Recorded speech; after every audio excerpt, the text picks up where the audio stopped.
a lot of evidence in the Maserati portrait that was of interest to our investigation. And what were these interesting things? Well, first of all, when we began the investigation, I noticed a strong smell coming from the trunk. It smelled of bleach. Did you perform any tests on the trunk in order to determine what it was? Yes, of course. In order to determine the source of the smell, I took a small sample of the fabric from the trunk of the Maserati and compared it to a stock sample of fabric. Based on a polymer analysis, we confirmed that it was high concentration of bleach that had been used on the trunk. Objection, lack of foundation. The witness has not testified to the jury what a polymer analysis is. Your Honor, if I may proffer, the witness will go on to explain how a polymer analysis is done, and will then explain that this is reasonably relied upon by experts in our field. Yeah, Counselor, if you can lay that foundation, I'll admit it conditionally, but if she can't, then you're free to object again. So I'll overrule this time on the assumption that you're going to lay the foundation. Have you done a polymer analysis before? Yes, many times. I've actually testified in more than 24 court cases. And how do you perform a polymer analysis? Well, as I said, what you need to do is take a sample of the material that you're analyzing and compare it to a stock sample, basically a control test. And what you do is look at the different elements scientifically through chemical analyses and determine what chemicals are present in the stock sample. Then, when you have that analysis completed, you can look at the sample that you're investigating and see if there's anything that does not match. And in this case, we found that bleach particles did not match the particles found in the stock sample. Is this test reasonably relied upon by experts in your field? Yes, it's very common. So once you found that the bleach particles did not match, what did this tell you? What was your opinion? Well, it told me that someone had used a high-power bleach on the trunk of the Maserati. Did you find anything else at the Maserati? Yes, after we had looked into the trunk, we went on to examine the exterior of the car, particularly the headlights. Was there anything of note about them? Yes, actually, there were uncharacteristic scratch marks. Looked like they had been made by some sort of heavy tools.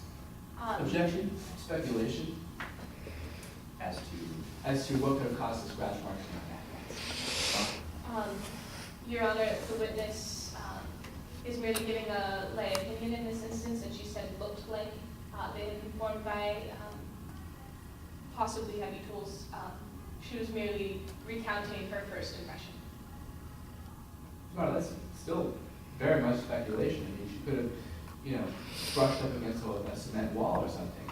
I mean, to say that they were caused by tools, the term tools is used to convey that something's being fixed, which is what they're trying to prove here. It could have been by a nail filer, by someone doing something like that. This is still speculation. Yeah, Counselor, unless there's more specific foundation to indicate that these particular marks, there's some reason to believe these particular marks are tool-like, if there's something about them that makes them tool-like, I'm going to sustain the objection and strike that portion of the witness's answer, that they looked like tool marks, or that they were tool marks. I'm sorry. Could you describe the scratches for the jury? Actually, yes.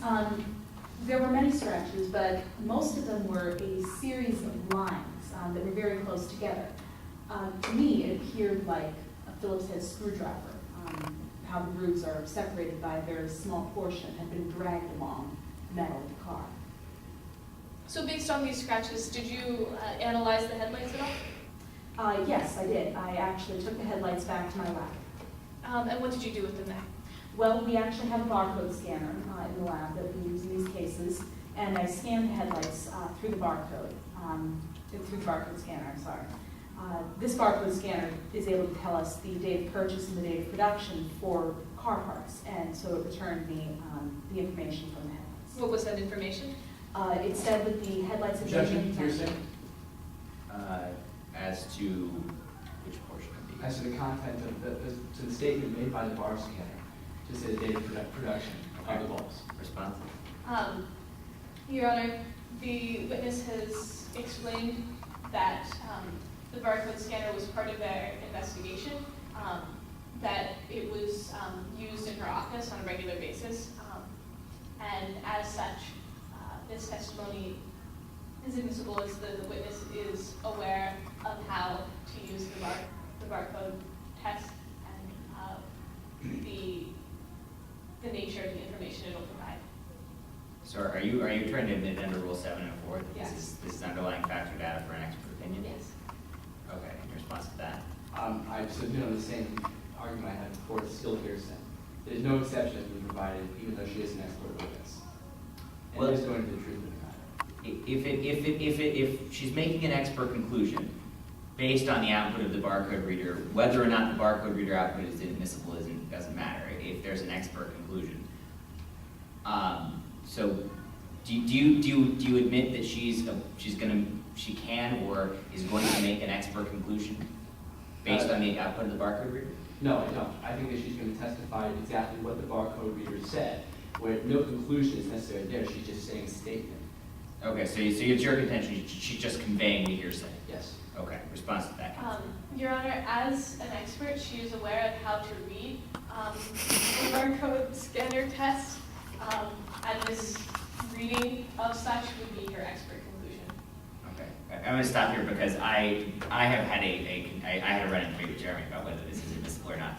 He thinks that it's admissible because it's not hearsay, it's a non-human declarant, that there's just a machine somewhere that stamped it, so there's no hearsay because there's no human saying it. I think that somebody had to program it in. Clearly someone had to program in the data, and unless you can lay foundation that that's, at least reliable, then it would be, to me, it would be hearsay, but, at least at Richmond and Moore, the one judge who we had in front of let it in, so. I think your objection's well noted, Counselor. It's been preserved for the record for appeal, and take it up with the appeals court. I'm gonna overrule it, allow you to testify. So what did the barcode scanner reveal? It revealed to me that the bulbs had been manufactured on June 22nd, 2008, And where in the course of the investigation does this date fall? after the disappearance of Jacob Bennett. Did you find anything else at Jackie Owens' Maserati? Yes, actually.